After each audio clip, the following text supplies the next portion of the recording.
Welcome to always rise.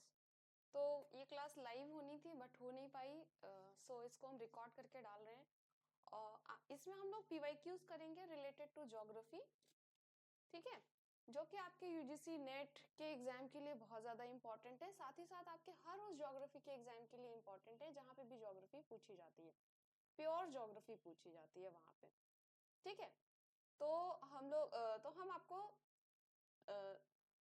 थोड़ा time देंगे ताकि आप उसको आंसर कर सकें अपने आप से, ठीक है। और कमेंट सेक्शन में आप लोग उसको जरूर आंसर कीजिएगा ताकि आपका भी रिवीजन होता रहे। चलिए स्टार्ट करते हैं from first question. Slope decline theory या स्लोप डिक्लाइन मॉडल किसने दिया था? फिजिकल ज्योग्राफी का ये क्वेश्चन है, तो इसमें बताना है आपको कौन सा था, किसने दिया था ये slope decline theory. W Penck, W M Davis, LC King या फिर वुड ने? देखिए आप लोग चैट सेक्शन में या कमेंट सेक्शन में आंसर कीजिएगा, तो यहाँ पे लिखिएगा वन, सॉरी,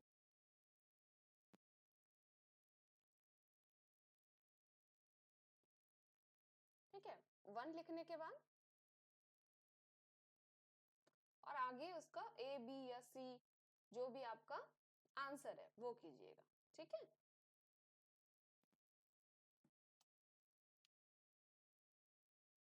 जैसे कि इसका आंसर क्या बनेगा, बी। तो डब्ल्यू एम डेविस ने दिया था स्लोप डिक्लाइन थ्योरी। अब देखिए स्लोप डिक्लाइन थ्योरी क्या है कि ये ऐसे है, एक आपका कोई भी लैंडफॉर्म, फिर ये धीरे धीरे नीचे आएगा, ठीक है, फिर वो लास्ट में जो आप लोगों ने पढ़ा है बहुत सारे स्टेजेस में चेंज होता है, ठीक है। तो ये है इनकी थ्योरी डेविस की। और पेंक की थ्योरी क्या थी? स्लोप रिप्लेसमेंट थ्योरी, ठीक है। तो रिप्लेसमेंट थ्योरी जो थी वो थी आपकी पेंक की, ठीक। तो इसको ध्यान रखिएगा, ये दोनों थ्योरी बहुत इंपॉर्टेंट है। Next theory, next question, sorry. नाजका plate lies in, नाजका plate क्या है सबसे पहले तो आपको ये पता होना चाहिए। नाजका प्लेट है आपकी जो आपने प्लेट टेक्टोनिक्स में पढ़े हैं थियरीज, सॉरी, प्लेट टेक्टोनिक्स में जो प्लेट्स पढ़े हैं उसमें एक है नाजका प्लेट जो कि माइनर प्लेट कही जाती है, जो कि आपकी किधर है? पैसिफिक ओशन में है। अब पैसिफिक ओशन में आपका क्या बनेगा इसका answer? West of South America. देखो ये है आपका साउथ अमेरिका इस तरीके से, ठीक। अब इस साइड आपका है पैसिफिक ओशन, इस साइड है अटलांटिक ओशन। ये आपका साउथ अमेरिका का ईस्टर्न पार्ट होगा, ये आपका वेस्टर्न पार्ट होगा। तो इधर है अगर नाजका प्लेट तो आपका आंसर बन जाएगा west of South America. Next question, a narrow block elevated between two normal faults is called. क्या कहा जाता है अगर दो फॉल्ट्स हो रहे हैं, ठीक है, फॉल्ट हुआ मतलब कि ये आपकी एक जमीन थी, ये लैंड सरफेस है, इसमें फॉल्ट हो गया तो कुछ पार्ट ऊपर रह गया कुछ पार्ट नीचे चला गया, ठीक। तो यहाँ क्या पूछा गया है? एलिवेटेड पार्ट मतलब ऊपर वाला इस पार्ट को हम क्या कहते हैं, ठीक।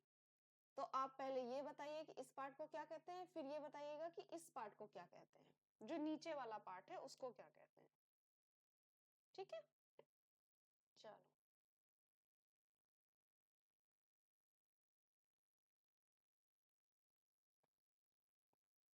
इसको कहते हैं, ऊपर वाले पार्ट को कहते हैं होस्ट और नीचे वाले पार्ट को कहते हैं ग्रेबन, ठीक है। यहाँ पे इसमें से आपको मैच करना है अरीट, पोल्जे, यार्डन्स और जॉर्जेस।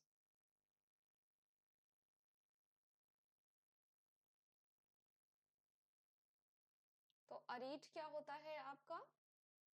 जो जो आपके जो आपके ग्लेशियर्स में बीच में बन जाते हैं वो होते हैं अरीट, तो ये इससे मिल जाएगा। फिर पोल्जे होता है आपका अंडरग्राउंड वाटर से बनते हैं कुछ आपके वो क्या बोलते हैं उसको, डिप्रेशन टाइप से या होल्स जो बड़े हो जाते हैं वो होते हैं आपके पोल्जे। नेक्स्ट यार्डन्स बनते हैं आपके विंड्स से और गॉर्जेस बनते हैं आपके रनिंग वाटर। रनिंग वाटर्स का जो इरोजनल लैंडफॉर्म है वो होता है आपका गॉर्जेस। तो आंसर क्या बनेगा? ए का 2, बी का 3, सी का 4 एंड डी का 1, तो ये ए बनेगा आंसर, ठीक है। चलिए next question, Spheroidal weathering is a result of chemical weathering. Spheroidal weathering occurs when water penetrates joints and dissolve the rock cementing material. मतलब कि एक आपका ये इसमें बताना है रीजन असर्शन, या कह सकते हैं रीजन असर्शन का क्वेश्चन है तो इसमें से कौन सा सही है कौन सा नहीं सही है, और अगर सही है तो क्या रीजन सही है कि नहीं। तो देखो रीजन असर्शन क्वेश्चन करने का एक बहुत सही तरीका होता है, पहले तो ये पता होना चाहिए कि दोनों अगर रीजन और असर्शन सही है तब आपका डाउट होता है ये ए और बी में कि क्या होना चाहिए। ठीक है, तो अगर दोनों एक दूसरे से ही रिलेटेड हैं एकदम, तब वहां पे जनरली रीजन सही होता है असर्शन का। ठीक है, अब यहाँ पे स्फेरोइडल वेदरिंग जो है वो केमिकल वेदरिंग होती है, ट्रू। ठीक, अब क्योंकि ये केमिकल वेदरिंग होती है तो यहाँ पे ये प्रोसीजर समझाया गया है कि कैसे होती है। ये एक्चुअली एक पढ़ा होगा आप लोगों ने, अनियल पीलिंग वाली वेदरिंग, विंड से जो होती है, रॉक सरफेस का जो ऊपर वाला पार्ट वो हट जाता है। तो यहाँ पे भी यही है, स्फेयर, स्फेयर से याद कर लीजिए स्फेरॉइडल वेदरिंग। ठीक है, तो एक स्फेयर पूरा ये पार्ट हट जाता है बिकॉज ऑफ केमिकल वेदरिंग। तो आंसर क्या बनेगा आपका, ए।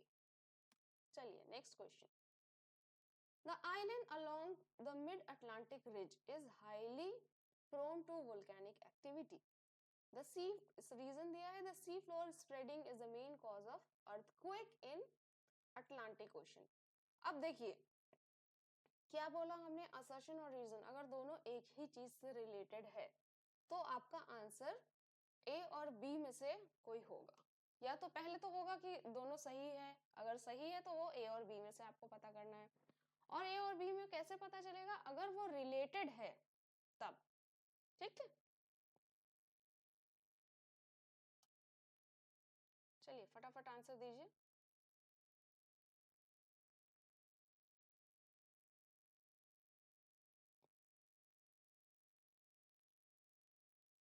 अब देखो ये दोनों अपने आप में सही है आंसर, लेकिन यहाँ पे क्या बात हो रही है, वोल्केनिक एक्टिविटी की। यहाँ पे क्या बात हो रही है, अर्थक्वेक की। ठीक है, अब ये एक रीजन हो सकता है कि अर्थक्वेक की वजह से वोल्केनिक एक्टिविटी हो, या वोल्केनो की वजह से अर्थक्वेक आए, बट ये दोनों ही अपने आप में सही है। बट इसका ये सही आंसर मतलब एक तरीके से रीजन ये नहीं है। स्प्रेडिंग हो रही है उसकी वजह से अर्थक्वेक आ रहे हैं, ठीक है, स्प्रेडिंग हो रही है उसकी वजह से वोल्केनिक एक्टिविटीज भी होती हैं। ठीक है, तो यहाँ पे आंसर बी बनेगा। चलो next question. Thermal equator normally aids, thermal equator क्या होता है और कहाँ होता है ये आपको बताना है। थर्मल इक्वेटर होता है आपका थोड़ा सा स्लाइटली नॉर्थवर्ड, यानी कि बी। ठीक है, जो भी आंसर्स आप लोग कर रहे हैं उसको बहुत ध्यान से पढ़िए करिए, और अगर कोई भी ऐसा लगता है कि इसका एक्सप्लेनेशन और अच्छे से समझाना चाहिए तो वो हमको कमेंट सेक्शन में बता दीजिएगा। I will try to do that. Okay, और अगर उसके साथ में ही कॉन्सेप्ट्स भी पढ़ने हैं तो वो भी बता दीजिए एक बार। चलिए next question. Pressure in the troposphere falls with increasing heights. जब ट्रोपोस्फेयर मतलब ये आपका अगर यहाँ से एटमॉस्फेयर शुरू हो रहा है तो आपको पता है कि सबसे पहली लेयर जो होती है वो ट्रोपोस्फेयर, फिर उसके बाद स्ट्रेटोस्फेयर, फिर उसके बाद मीजोस्फेयर, फिर आइनोस्फेयर। तो ऐसे करके जब ऊपर जाते जाते हैं हम लोग तो आपके स्फेयर चेंज हो जाते हैं। अब इसके बाद ये है कि ये आपकी अर्थ है। ठीक है, अर्थ के ऊपर जैसे जैसे जाएंगे तो सबसे पहले क्या होता है कि, चलिए नेक्स्ट क्वेश्चन भी, नेक्स्ट असर्शन रीजन भी देख लेते हैं। The upper atmosphere has relatively low temperature, ये बोल रहे हैं लो टेम्परेचर होता है। तो हम लोग पहले ये देख लेते हैं, अगर ये ट्रोपोस्फेयर है, ये स्ट्रेटोस्फेयर है, ये मीजोस्फेयर है, एंड देन थर्मोस्फेयर कह सकते हैं या फिर आइनोस्फेयर। तो जब स्ट्रेटोस्फेयर सॉरी ट्रोपोस्फेयर में जैसे जैसे ऊपर जाते हैं वैसे वैसे टेम्परेचर कम होते जाता है। ठीक है, लेकिन जैसे ही स्ट्रेटोस्फेयर शुरू होता है वैसे वैसे टेम्परेचर फिर से इंक्रीज होता है बिकॉज ऑफ ओजोन। ठीक है, ओजोन के प्रेजेंस की वजह से यहाँ पर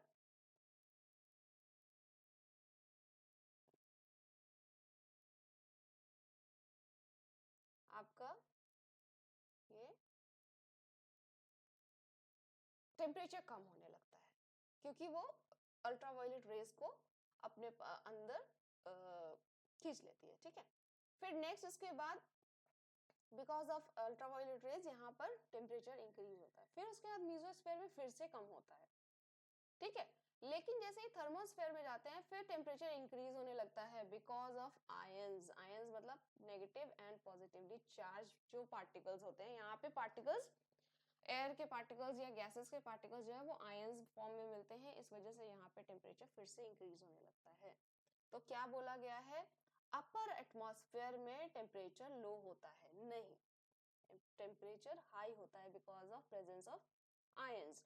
अब इसकी वजह से ये आपका इजी हो गया क्वेश्चन, क्योंकि जब एक रॉन्ग हो गया तो आराम से आपका आंसर पता चल गया, ठीक है, कि A is true and R is false. चलो next question. The Indian monsoon is influenced by El Nino. Next इसका रीजन दिया है, at the occurrence of El Nino there develops a high pressure area along the coast of Peru। Peru कहाँ पे है, south America में, ठीक है। तो एल नीनो क्या, एल नीनो जनरली वहीं पे जनरेट होती है, करंट्स हैं, ओशन करंट्स वहां पे इफेक्ट करता है। तो जब एल नीनो इफेक्ट होता है तब मॉनसून पे भी इफेक्ट होता है, ट्रू। लेकिन यहाँ पे हाई प्रेशर नहीं होता है, लो प्रेशर होता है, ठीक है, लो प्रेशर होता है और हाई टेम्परेचर होता है। इसी वजह से डिफरेंस, इसी वजह से वहां के जो प्लैंक जो आपका अपवेलिंग होती है, इसी वजह से जो पूरा वेदर चेंज हो जाता है, ठीक है। तो ये आपका गलत हो जाएगा और आंसर हो जाएगा सी। चलो नेक्स्ट क्वेश्चन। कौन सा इसमें से कैलकेरियस ऊज नहीं है, ठीक है, कैलकेरियस ऊज नहीं है। अब ऊजेस कितने टाइप के होते हैं, एक होता है कैलकेरियस और दूसरा होता है सिलिशियस। ये कैल्शियम से बना, ये आपका सिलिका से बना। तो अब इसमें जो है वो दो टाइप के होते हैं और इसमें भी दो टाइप के होते हैं, ठीक। कैलकेरियस में होता है आपका एक तो टेरोपॉड और दूसरा ग्लोब्रेजेरिना, ठीक है, ये होता है आपका कैलकेरियस में। और सिलिशियस में डायटम एंड रेडियो लारियन, ठीक है। तो ये हो गए आपके 4 ऊजेस। तो यहाँ पे क्या बनेगा आंसर आपका, डायटम, ठीक। चलो तो यहाँ तक हो गए आपके 10 question. So thank you so much. I hope आपको ऐसे क्वेश्चन समझ में आएंगे, अच्छे लगेंगे। और आगे हम कोशिश करेंगे कि ज्यादा से ज्यादा क्वेश्चंस करवा दिए जाएं आपको विद कॉन्सेप्ट, विद आज क्लास नहीं हो पाई लेकिन अभी हम रिकॉर्डेड ही डालेंगे, ठीक है, बिकॉज यहाँ पे नेट का इशू है थोड़ा सा।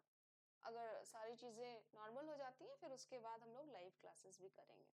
So thank you so much, be connected, subscribe to our channel.